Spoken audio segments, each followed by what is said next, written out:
Route du commerce international, le podcast.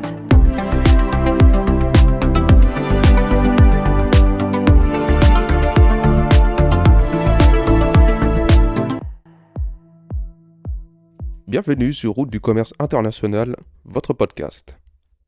Aujourd'hui, on va aborder une question fréquente qui se pose.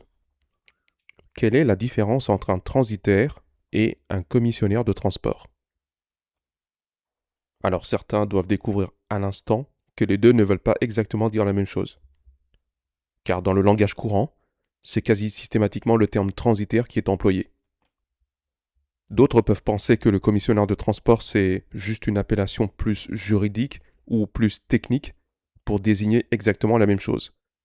Car dans le fond, les deux organisent le transport de marchandises. Mais essayons de décrypter tout ça au mieux. Tout d'abord, nous avons le transitaire, qui va tout simplement organiser le transport. On dit qu'il va organiser une expédition d'un point A à un point B. Il ne transportera pas lui-même, mais va plutôt coordonner le tout, au nom du client. On peut alors l'apparenter à un exécutant. Mais nous n'allons pas rentrer plus dans le détail, je préfère vous renvoyer vers l'épisode 5 qui lui est exclusivement dédié. Le commissionnaire, quant à lui, va un peu plus loin que le transitaire, dans le sens où il va agir en son propre nom, ce qui va lui conférer une responsabilité différente. En effet, il va choisir librement les transporteurs avec lesquels il va travailler, il va construire sa propre solution logistique de bout en bout, et il peut même être responsable du transport, ce qui en fait une différence clé. On peut alors dire qu'il agit en son nom. Pour une entreprise, cela change beaucoup de choses de travailler avec l'un ou l'autre. Le niveau de responsabilité ne sera pas le même. Les garanties seront différentes, sans compter la gestion des risques. Alors prenons une situation pour mieux expliquer tout cela, du point de vue du transitaire. Si un navire prend du retard en mer, la responsabilité peut revenir au transporteur, mais pas forcément au transitaire. Avec le transitaire, le client aura un contrôle plus étendu, mais avec plus de complexité. Autre situation, cette fois-ci du point de vue du commissionnaire. Si une marchandise se retrouve endommagée, le client va alors pouvoir se retourner vers le commissionnaire de transport. Le commissionnaire devra alors gérer tous les recours nécessaires qui s'imposent.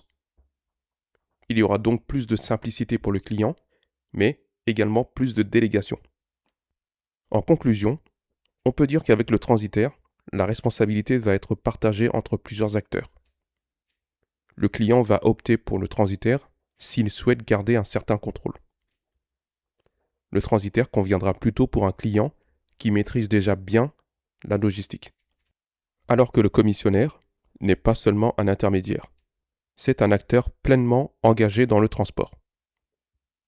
Le choisir s'apparente à réellement déléguer la gestion tout en attendant en retour plus de sécurité et de clarté.